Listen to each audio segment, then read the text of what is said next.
A little while ago, I posted on Twitter saying that, by this point, I've come across so many poop-related crimes that you could actually compile a whole video about them. While I wasn't really being serious, it was clear from the responses that people actually wanted me to do that very video, so here we are. Without further ado, let's get into it.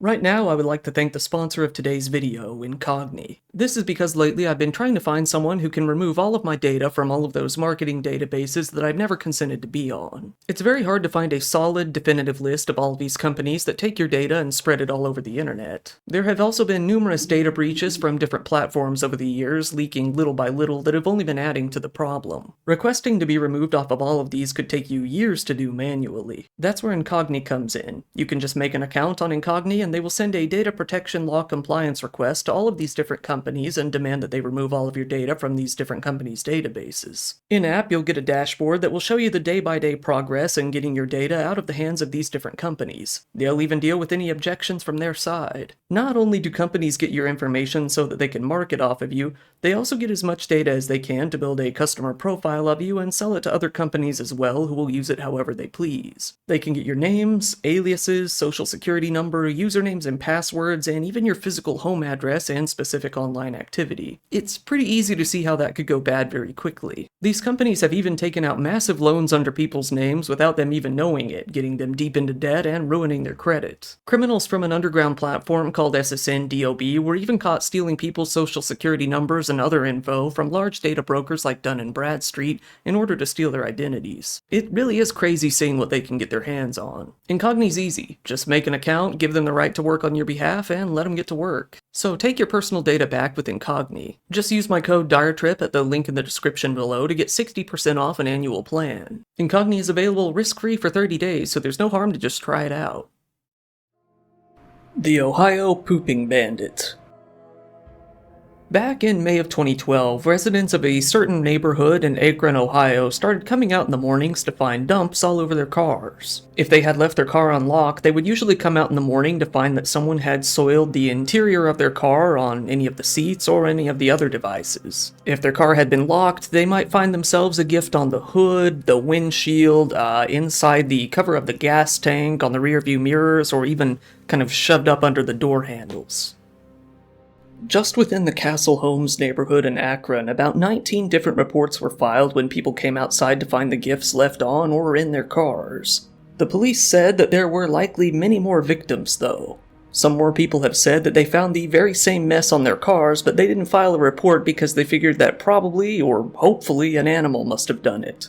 The police debated on DNA testing the evidence to find their perpetrator, but they felt that burning that much of the clock on a case like this might be a waste of resources. So they decided to go more of the old-fashioned route and just catch the guy. If he was arrested, he'd likely be facing charges of criminal mischief. However, his reign of terror would continue for several more years. After one woman's car was pooped on a whopping 7 times, her father came over and set up a hidden camera to capture the guy on video. The camera would take a picture every 12 seconds overnight. And finally, they got a hit. The pooping bandit was caught there, face in nearly full view, duking on the hood of her car. The photo was released by the Akron Beacon Journal on March 11, 2015. For the first time, the victims of the bandit's shenanigans were able to see him. They were surprised to see a pretty normal-looking man in his 40s or so. With this, they figured they would probably catch the guy. However, that never came to be. As soon as the photo was released and publicized, the pooping bandit completely disappeared. He likely felt that he wouldn't be able to continue now that people knew his face. He wasn't going to take any more chances, retiring from his antics once and for all. The Louisville Porch Pooper. One homeowner in Old Louisville, Kentucky was surprised to come out one morning and see a fresh coil on his porch. After that, he went back inside to review his home's security camera footage and see who might have done such a thing. When he did, he was greeted with this very strange video of a young man walking up to his home, looking around, dropping his shorts, and blasting all over the front porch. After, things got even more strange as the guy returned, did it again, and rang the doorbell before leaving. One of the local neighbors, a man named Roderick, saw the whole thing.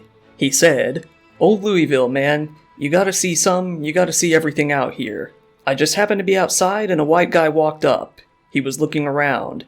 He looked like he was going into the apartment. He looked at the window, looked out, and he started crapping. Literally started crapping, like boom. And then he got up, walked off, and went back down the street.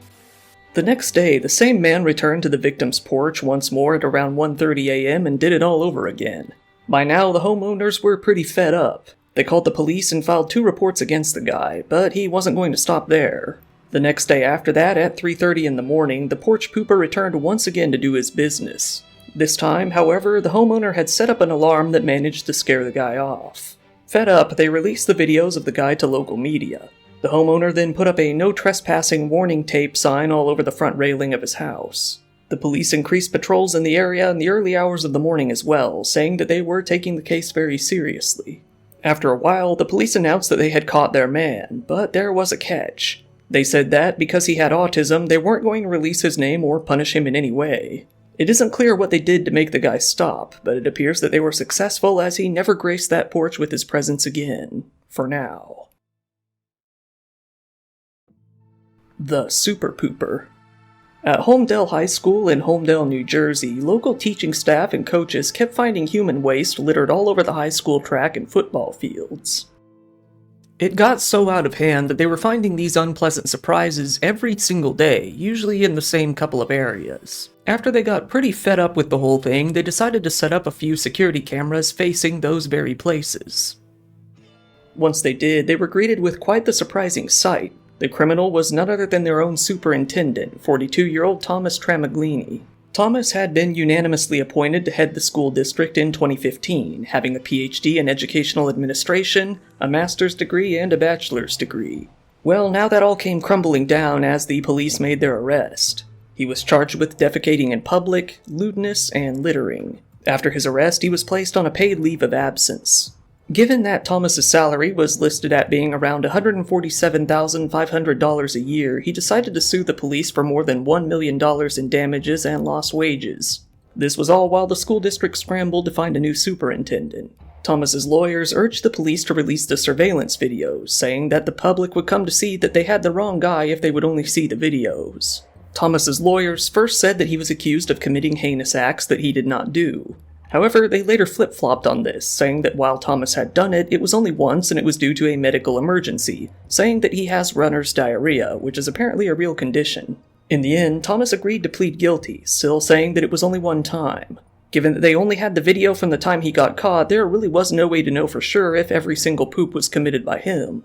He could be lying, or it could be true and he merely got a case of the runs at the worst possible time after someone else had been doing the do all along. Either way, he paid a $500 fine and got away without any jail time. It seems that he didn't get his job back. The Mad Pooper of Colorado Springs. Now here's a case that made quite a buzz a few years back, even getting parodied in an episode of Bob's Burgers. It all started when a family in Colorado Springs started finding brown bubbles and soiled napkins all over a path through their neighborhood. Several of the litterings had even popped up on the sidewalk right directly in front of their home. After it continued for a whole 7 weeks, they finally managed to get a picture of the culprit, a brown-haired female runner. Calling her the Mad Pooper, she quickly gained a lot of notoriety nationwide based on both the funny moniker and the bizarre circumstances of the incident.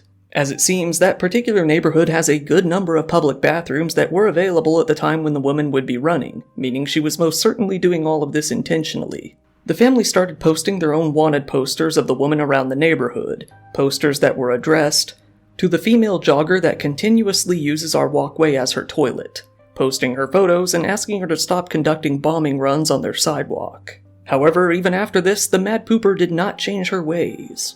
So the family went to the police. They were told that the woman could be facing both charges of indecent exposure and public defecation if she were to be caught. The police lieutenant said that this was definitely a first, stating, "This has been comical, but I also don't want to be flip about it. If it's a mental health issue, she'll still be held accountable, but we would want to get her help." When the police investigated the case, they did confirm that there was a public bathroom right across the street, a gas station right before that, and a park with public bathrooms just a little down the line. With all of this, they agreed that it was definitely being done intentionally. The Mad Pooper began to target some neighbors' backyards after that, and even expanded her business opportunities to a local Walgreens parking lot. However, the Mad Pooper's shitty shenanigans all abruptly stopped out of nowhere. A day came when nobody in the neighborhood found any plops, and from that day forth they never found any again. People actually began to worry if something had happened to the woman. I guess we'll never know, as her identity was never revealed and she never took part in her favorite hobby ever again. Frank Abrokwa. Now here's the strange story of a criminal that does indeed involve poop, but also a whole lot more. This is the story of a man named Frank Abrokwa, a man with more than 40 arrests under his belt. In particular, he had a history of committing crimes on public transit in New York City, with the Harlem area appearing to be one of his favorites. He punched a 30-year-old man randomly, then a month later went on to attack a 53-year-old man as well. He was arrested each time, but nothing came of it.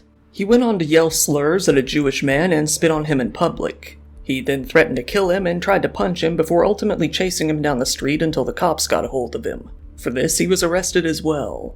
While he was in hot water for that crime, he was set free once again. Then he once again made his way out into the subway, this time making his way out to a station in the Bronx. There he pulled out his trusty bag of human waste and found a victim sitting on a bench nearby. He took out the poops and roughly shoved them into this 43-year-old woman's face before simply walking away. For this, he was yet again arrested, this time for a slew of allegations, such as assault, menacing, harassment, reckless endangerment, and disorderly conduct. When he was arrested, he laughed to the police and told them that it was a shitty situation. The very next day, still completely free, Frank made his way out to a hardware store a few blocks down from where the last incident took place. He began to shoplift a couple of items, and when confronted by staff, threatened them with a screwdriver. He then grabbed a can of mace from an employee's hand and simply left before ditching it somewhere. Since he didn't actually end up stealing anything, seemingly only wanting to cause trouble, he was charged with menacing, petite larceny, and misdemeanor weapon possession. While being investigated for that, the poop attack, and the attack on the Jewish guy, charges against Frank were really racking up. He was even hit with a hate crime for that last one. However, due to the bail reform laws in New York City being asinine, all he was hit with was some supervised release for the time being. The Brooklyn district attorney said that it was the most he could possibly do due to the bail reform. A woman named Jennifer Harrison, who works with Victims' Rights New York, said of the incidents and supervised release in New York City in general, "In my eyes, supervised release really is non-existent." An adjunct professor at John Jay College and former NYPD Sergeant, Joseph Giacalone, said about Frank's attack and the bail reform, "People are really concerned about crime, and unfortunately that has fallen on deaf ears." The mayor of New York City himself, Eric Adams, said, "This individual should not be out on the streets of New York, and his release shows the scope of changes that we need to make in order to keep New Yorkers safe. It is the result of a failed mental health system, a failed housing and support system, and failing criminal justice laws that allow someone with a history of violence who poses a clear threat to public safety to just walk out of court. We can't allow this horrific situation to be the status quo and must make changes to our laws to both prevent these sort of attacks through intervention and support, and when they do happen, to subsequently keep people who are clearly a danger to others off the street." The MTA chair and CEO, Jen O'Lieber, said that the decision to release Frank back out into the streets over and over again defies common sense, adding, "I am no criminal justice expert, but I don't understand how someone who commits this kind of assault, which was violent, horribly victimizing a transit rider, can just walk free even when he has 4 other open cases against him, including 2 other transit assaults and a hate crime charge. It defies common sense." Despite all of the assault and robbery charges against him, none of the offenses have been deemed severe enough by the courts of New York City to justify holding him on bail. That's even when it comes to shoving feces straight into someone's face and straight up sucker punching strangers. Instead, Frank was simply taken off to a local homeless shelter. Free once again, Frank posted to Facebook from the homeless shelter, "The feces scenario should keep every female in their right mind away from me," adding, "NYDOC knows how I play. I'm not posting bail. Never been up north, never will." He then went on to ramble about sleep paralysis and demons, saying that not everyone on Earth comes from birth and that some people are actually creatures or statues. Samuel Opoku. Here we have another random case of assault that's a little bit similar to the last one, but in my opinion quite a bit more gross. This is when, according to police, a man in Toronto named Samuel Opoku threw a bucket of liquid crap all over a mother and child who were sitting at a table inside a university library. He then went outside 2 days later and threw more poop onto a man and a woman walking around another university campus before finally, 1 day after that, dumping yet another bucket of human doo-doo all over a random woman walking down a Toronto street. One of the witnesses said that she saw Samuel dump one of the dumps on someone, which she initially thought was coffee until the smell hit. She said, "I thought I was going to faint. I will never forget that smell." As it turns out, all of the victims in these seemingly random attacks were Asian, but a spokesman for the Toronto police said that they had no reason to believe that the attacks were racially driven, at least for the time being. One of the buckets was recovered by police who decided to test it for pathogens. Firefighters had to come out and power wash the scenes of the crime. After posting CCTV photos of the attacker all over the place, the police eventually came to find their man. Samuel Opoku was charged with 10 counts of mischief and assault with a weapon. Samuel was released on bail, forbidden from going anywhere near a university. His trial was reportedly delayed numerous times as his lawyer fights against sentencing on mental health grounds. Eventually, he was given a suspended sentence and put on probation for 2 years. He was given a lifetime ban on owning any sort of weapon and forced to provide his DNA for the public database. Since then, he has been arrested and convicted twice for failing to comply with his probation. Rosemary Vogel. Now here we get into a very strange subset of poop-related crimes, and that's people using feces to poison one another. And apparently it's a thing that happens a lot more often than you might think. The victim in this story was a man named Phil Vogel, who worked as a police officer in Lexington for 22 years with his wife, Rosemary, who worked as a nurse. Phil ended up leaving the force after racial tension involving the police grew pretty uncomfortable, retiring after a long career. Afterward, he ended up in the hospital, finding out that he was going to need heart surgery. After the surgery was completed, Phil was left in his recovery room at the Chandler Regional Medical Hospital in a suburb of Phoenix where Rosemary was employed. This was when the alarm went off for his IV, which meant that there was some sort of problem with the flow in the line. Staff came in to find Rosemary rubbing her husband's arm near the IV, which she knew she wasn't supposed to be doing. Other staff said that they had seen her touching the line previously as well. The nurse on hand, while inspecting the IV line, found a strange brown liquid inside the saline solution, one that really stank. She capped off the line and went to find some other staff to come check things out. When they returned, Rosemary had removed the IV and was trying to dump the contents into the trash can. It was collected and eventually found to be, as you assumed, crap. An arrest warrant was later issued for Rosemary, requiring her to turn herself in at the county jail or face a harsher punishment. She did so, and she was arrested. She turned over her nursing certification following the arrest.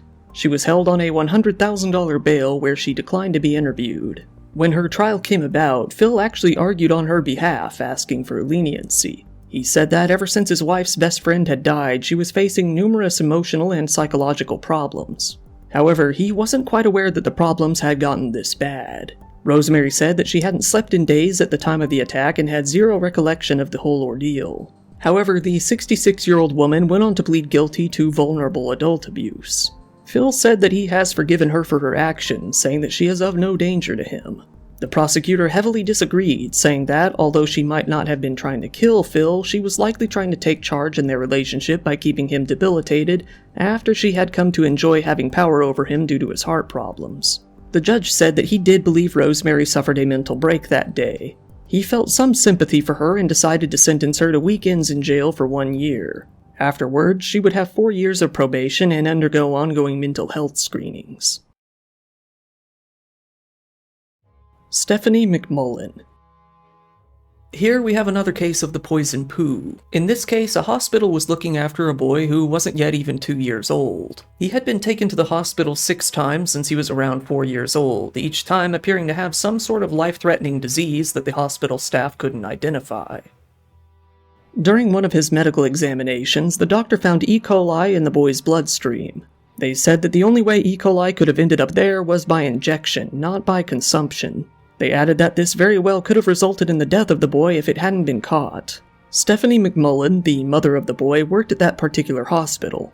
After she had her locker of personal items at the hospital searched, there they found a bunch of needles and an IV tap.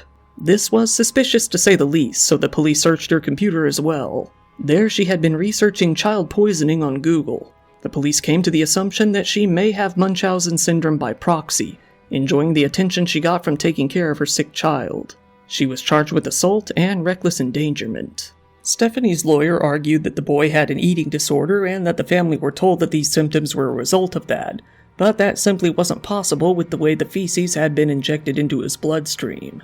Still, he said that the police had absolutely no evidence against his client.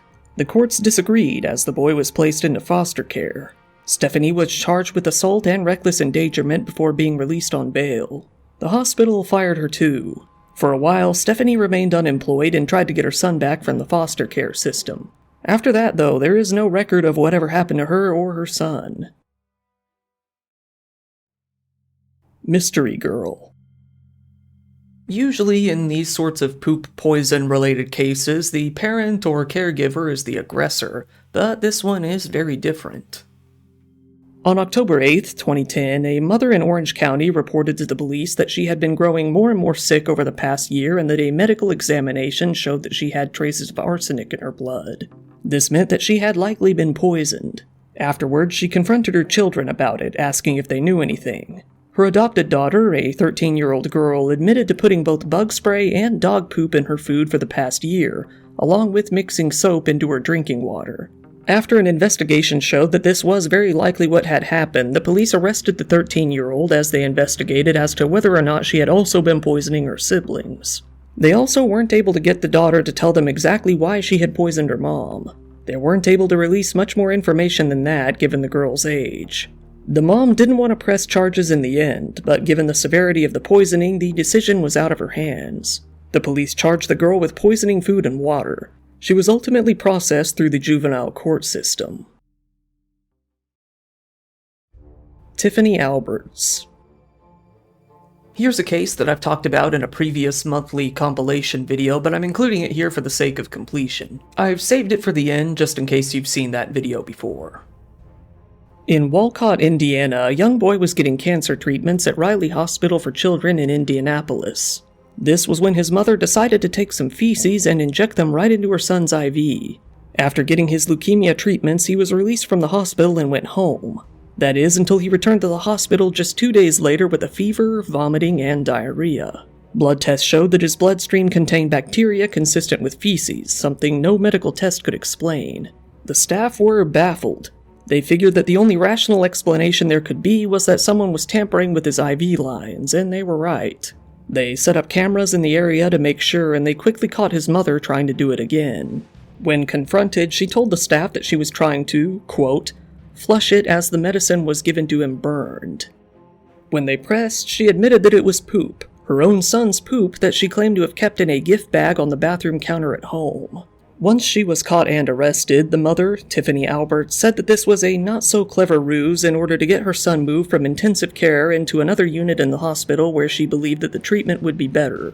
She was originally charged with attempted murder, but was later charged with aggravated battery and 1 count of neglect. She was convicted on those counts and sentenced to 7 years in prison. She will have to serve 5 years of probation following her sentence as well.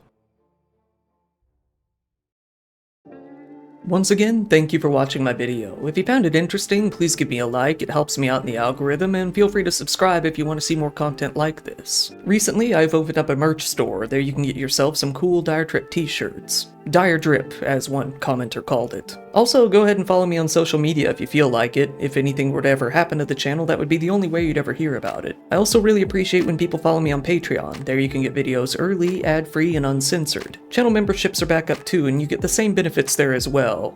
When it comes to what YouTube will let me get away with anyway. Once again, this has been your host Kyle. Thank you, and good night.